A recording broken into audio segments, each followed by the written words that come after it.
Good morning, everyone. So, I hope you all have listened the audio carefully, which I have sent before this video. Okay. As you know, yesterday we have started microorganisms and us. Okay. और इस portion में हमने start किया था friendly microorganisms. Why they are friendly in nature to us. Okay. Because they are having their uses widely. Okay. उनके जो uses हैं किनके, माइक्रो ऑर्गेनिजम्स के, that is why they are called as friendly. Okay. इनका use preparation of curd में, bread बनाने में, cake बनाने में, इन्वायरमेंट को क्लीन करने में. Okay. They are use to increase soil fertility. Clear. They are used in making medicines. They are used in making like idlis, bhaturas. Many things are there. Okay. And I tell already which bacteria is being used in the formation of curd. It is lactobacillus. Okay. कौन सा bacteria use होता है curd को बनाने में? Lactobacillus bacteria. This question we have done earlier. Okay. And which bacteria is help in the fixing of nitrogen? This question is here. Which bacteria is used in the fixing of atmospheric nitrogen? It is rhizobium bacteria. Okay. Although bacteria के name तो और भी हैं जो fix करने में help करते हैं, बट मोस्टली कौन सा है? राइजोबियम. ओके. इसके अलावा एजिटोबैक्टर है, क्लोस्ट्रीडियम है. Okay. Azotobacter and clostridium. I will send their names as a question. You can do from there. Okay. Diagrams draw कर लिए सभी ने, विच आई है given yesterday as a work. Diagrams दिए थे और 3 क्वेश्चन थे शायद. एक बुक में करना था और 3 क्वेश्चन दिए थे. Okay. So I hope you all have done. So let us start today's part. We are in this activity 2.3. Am I right ना? Okay. Take half kg flour, you can say atta और maida, add some sugar और mix with warm water. Okay. थोड़ा सा आटा लिया, उसमें sugar add की और मिक्स कर दिया किससे? वार्म वाटर से. Add a small amount of yeast powder. Yeast powder easily shop पे मिल जाता है. ओके. जिनकी मम्मी घर पे इडलीज भटूराज बनाती हैं, they can see there also. Add a small amount of yeast powder, a need to make a soft dough. Okay.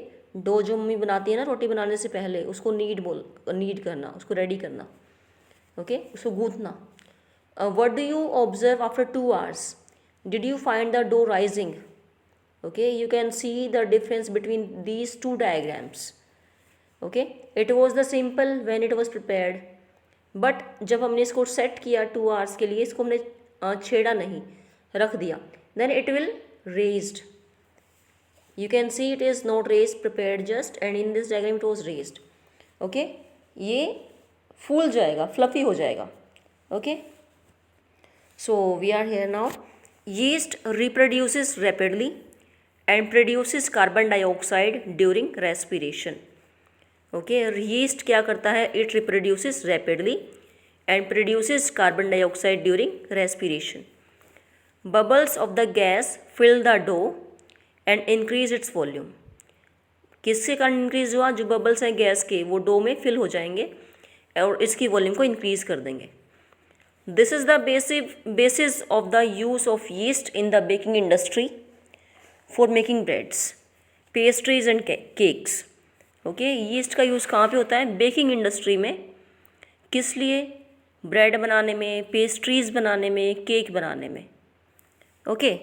So next heading is commercial use of micro organisms. इनका commercial use कहाँ पे होता है? Okay. Means factories में या industries में use कहाँ पे होता है इनका? So let us read. Micro organisms are used for the large scale production of alcohol. Okay. Alcohol production करने में भी यूज़ होता है किसका? माइक्रो ऑर्गेनिजम्स का. Alcohol, wine and acetic acid, vinegar. Okay. Vinegar जिसे मोस्टली सिरका भी बोलते हैं. whenever you are going to any restaurant to having lunch, dinner, then you can see ना onions, उनका कलर भी चेंज होता है, तो उसमें क्या डालते हैं, सिरका डालते हैं, जिसे हम बोलते भी हैं कि आई वॉन्ट दिस अनियंस, सिरके वाले प्याज। ओके, तो उसमें एसिडिक एसिड मीन्स विनेगर डालते हैं। Okay, yeast is used for commercial production of alcohol and wine. For this purpose yeast is grown on natural sugars present in grains like barley, wheat, rice, crushed fruit juices. Okay, yeast किस पे grow करते हैं, natural sugars पे, जो किस grain में present होती है, बार्ले में, व्हीट में, राइस में, crushed fruit juices etcetera.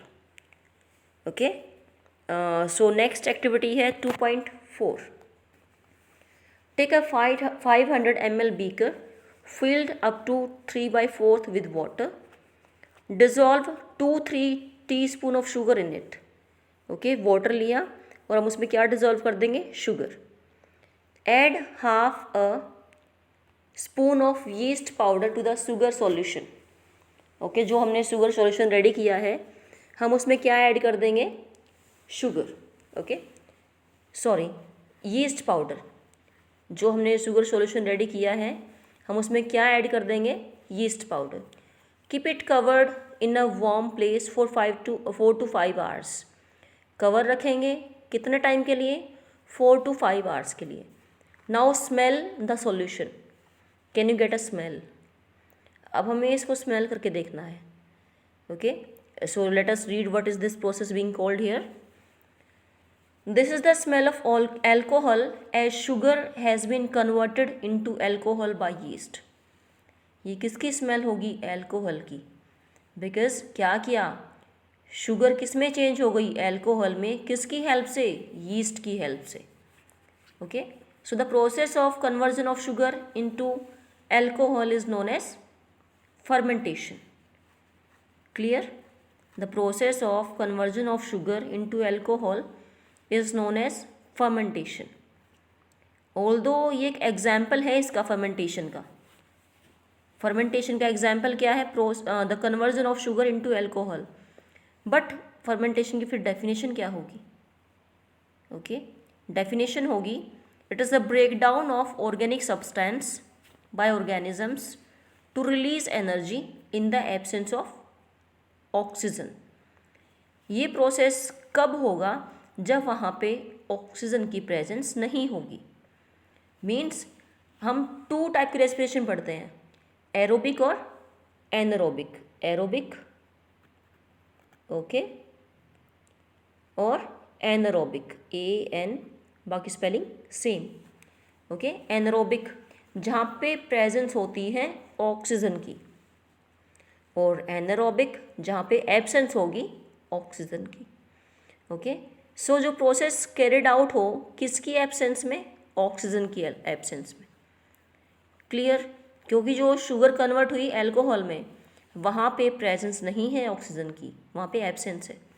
Okay, so it is the break down of organic substance by organisms to release energy in the absence of oxygen. Clear, it is known as fermentation.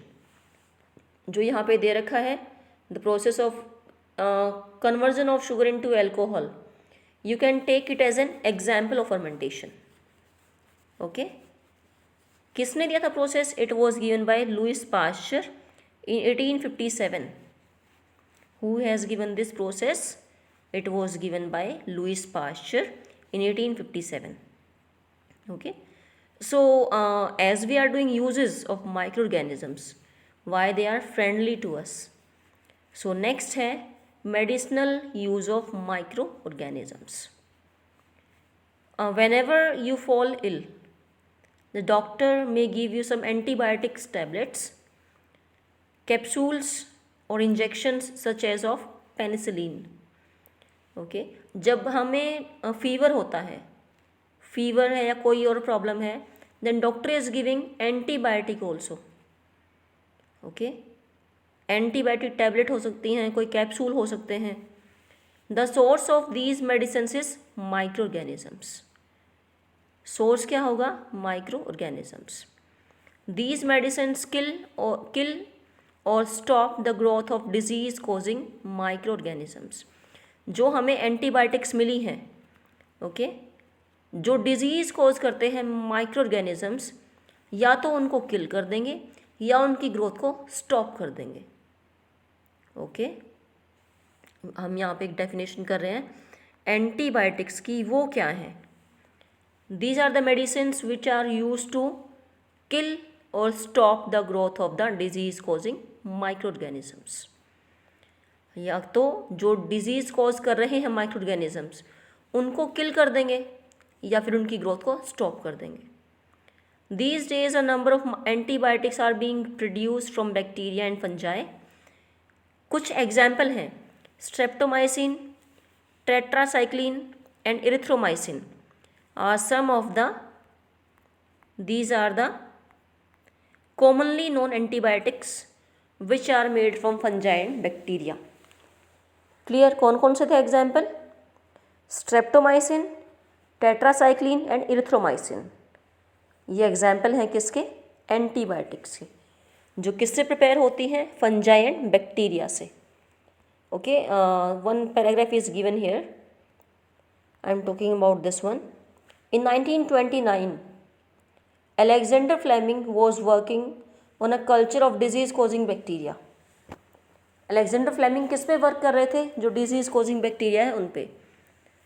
Suddenly he found the spores of a little green mould in one of his culture plates. उसको वहाँ पे कुछ green moulds दिखे। Okay, he observe that the presence of mould prevented the growth of bacteria.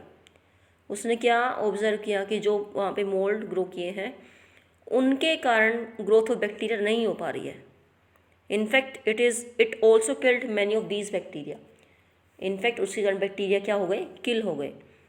From this the mould penicillin was prepared. उस green mould से उसने क्या prepare किया? पेनिसिलिन, जो क्या है? एक एंटीबायोटिक है। Okay, so the question is there, name any 3 antibiotics. You can say penicillin, streptomycin, tetracycline और erythromycin, sorry. Okay, these are the names of the antibiotics. Next, we are here only in this paragraph here. Commonly known antibiotics which are made from fungi and bacteria. The antibiotics are manufactured by growing specific microorganisms and are used to cure a variety of disease. Okay, किससे prepare होते हैं? Microorganism से, और they are use to cure variety of disease. इससे disease को cure करते हैं। Antibiotics are even mixed with the feed of live stock and poultry to check microbial infection in animals. Okay, जो हम खाना देते हैं एनिमल्स को, और पोल्ट्री मीन्स जहाँ पे hands for the egg production, okay, ये यूज़ होती हैं, उनमें माइक्रोबियल इन्फेक्शन को चेक करने के लिए, उसको स्टॉप करने के लिए एंटीबायोटिक्स मिक्स करते हैं। They are also used to control many plant diseases. Okay, इनका कहाँ यूज़ होता है? प्लांट डिजीज़ को कंट्रोल करने में भी इनका यूज़ होता है। Clear? So next, it is this paragraph. It is important to remember that antibiotics should be taken only on the advice of a qualified doctor. What we are doing sometime, हम अपने doctor खुद बन जाते हैं। Am I right? Sometimes fever is there, cough is there, then we think no need to go to doctor and take medicine itself, अपने आप दवाई ले लेते हैं। It is not good ना, we should go to the doctor, we should consult a doctor. Okay, so it is important to remember that antibiotics should be taken only on the advice of a qualified doctor. Also you must complete the course prescribed by the doctor. हम as I said कि हम खुद के doctor खुद बन जाते हैं। Doctor ने कहा कि you have to complete this course in 5 days 4 days, पर हम क्या करते हैं कि चलो we are fine now in 3 days, tablet नहीं लेते अब। We are doing the same way ना, I know we are doing this. As doctor prescribe for the 5 days, it means those antibiotics should be taken for the 5 days. 3 days में उसने हमें cure किया है, but जो हमारे अंदर किल करना है माइक्रोब्स की ग्रोथ को, वो नहीं हो पाया। Okay, that is why the course is to be completed. जो एंटीबायोटिक्स प्रेस्क्राइब की हैं डॉक्टर ने 5 डेज़ के लिए, 6 के लिए, 4 के लिए, we should take for that 4 और 5 डेज़। जितने दिन डॉक्टर ने कहा है हमें उतने के लिए लेनी चाहिए। Okay, if you take antibiotics when not needed और in wrong doses, it may make the drug less effective when you might need in future. एक बात और, जब हमें नीड नहीं होती, when we are not in need, और हम कभी कभी रॉन्ग डोज ले लेते हैं, तो if we are using the same in the future it will not work. Okay, तो फ्यूचर में वर्क करेंगी ही नहीं। ओके, लेस इफेक्टिव हो जाएंगी, जो इफेक्ट दिखाना चाहिए वो इफेक्ट शो नहीं होगा। Clear? Also antibiotics taken unnecessarily may kill the beneficial bacteria in the body. अगर हम लेंगे अननेसेसरली, ज़रूरत नहीं है तब भी, तो जो बॉडी में बैक्टीरिया है यूज़फुल, वो भी किल हो जाएंगे।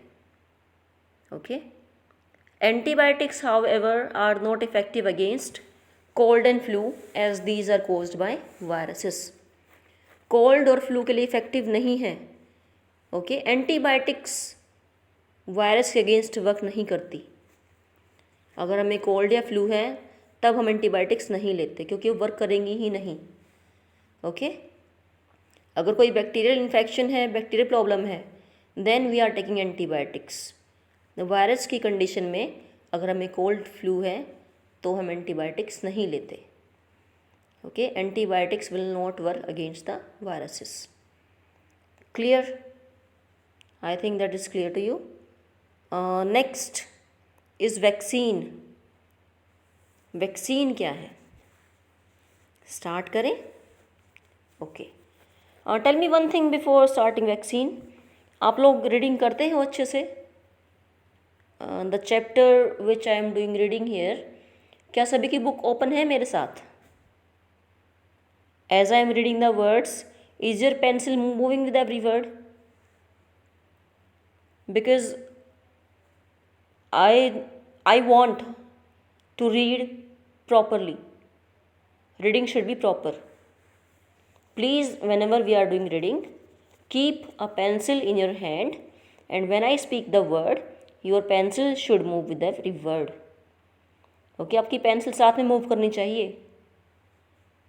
और I know some students are not having books even now. कुछ स्टूडेंट्स के पास तो बुक अभी तक भी नहीं है। Am I right? यस ना? अब आप सोच रहे हो कि मैम को कैसे पता?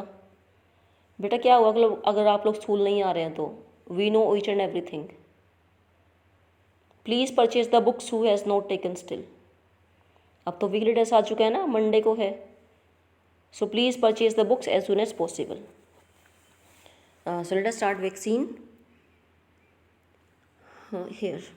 Y are children infants given vaccination? Vaccination क्यों होता है? When a disease carrying microbe enter our body. जब एक डिजीज़ कैरिंग माइक्रोब हमारी बॉडी में एंटर करता है, the body produces antibodies to fight the invader. Invader means जो बाहर से हमारी बॉडी में आया है। ओके, तो हमारी बॉडी उससे फाइट करने के लिए क्या प्रोड्यूस करती है? Antibodies. Okay, the body also remembers how to fight the microbe if it enters again.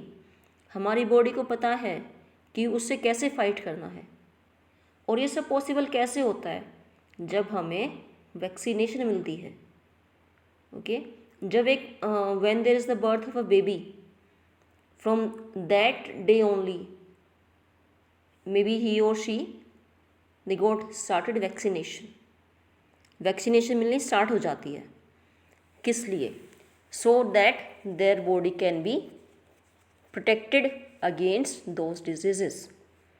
Okay, the body also remembers how to fight the microbe if it enters again. If dead और weakened microbe are introduced into a healthy body, The body fights and kills the invading bacteria by producing suitable antibodies. Okay, अगर कोई week microbe हमारी body में enter करता है healthy body में, तो body fight करती है और किल्स द इन्वेडिंग बैक्टीरिया, उसको किल करती है by producing suitable antibodies. Okay, हम किसी डिजीज़ से कैसे फाइट करते हैं, it depends on the immune system also, immunity also, कि हमारी इम्यून सिस्टम कितना स्ट्रॉन्ग है, हमारी इम्यूनिटी कैसे है डिजीज़ से फाइट करने की. Clear? So the antibodies remain in the body and we are protected, हमारी बॉडी में रहते हैं, we are protected from the disease causing microbes forever. This is how vaccine works. वो वैक्सीन हमारी body में उन डिजीज़ से fight करने के लिए एंटीबॉडीज़ प्रोड्यूस करते हैं, so that our body can fight the invading bacterias. Okay, several diseases like including cholera, tuberculosis, small pox and hepatitis can be prevented by vaccination. ये डिजीज़ प्रिवेंट हो सकती हैं किससे? वैक्सीनेशन से. Okay, this point Edward Jenner discovered the vaccine for smallpox in 1798. Small pox के लिए vaccine किसने दिया था? एडवर्ड जेनर ने 1798 में. Okay, so I think it is sufficient for the day. आज के लिए काफ़ी है. I am not reading so much because I didn't want that you will feel overburden. Okay, अगर आप लोग यहीं तक रीडिंग कर लेते हो अच्छे से, it is much better. Clear? Although we know that very small part is left, only we will start from here tomorrow. In your childhood you must have been given injections. हम कल यहाँ से start करेंगे. Okay, सिर्फ ये part रहता है हमारा. ओके, ये हमारे नेक्स्ट में शायद ओवर हो ही जाएगा, नहीं तो देखते हैं, because we have to do revise first chapter also. हमें फर्स्ट चैप्टर भी रिवाइज करना है. Clear? I will take test also, मैं टेस्ट लूँगी. I will send the answer keys, you will match your answer keys, then you will tell me your marks कि कितने marks आए. Okay, so please बेटा do reading also of this chapter. Okay, and do learning of your first chapter also. Second की reading करनी है और first lesson learn करना है. I will send the questions at the last of the video. जब video over हो जाएगी, I will send the question answers. You can do in good writing. किसी को कोई प्रॉब्लम आए तो आप मुझसे पूछ सकते हो. Okay, thank you everyone. Good bye, take care, do your work regularly in good hand writing. कोई डाउट है तो आप मुझसे पूछ सकते हो, बात कर सकते हो without any hesitation. Okay, thank you everyone. Goodbye.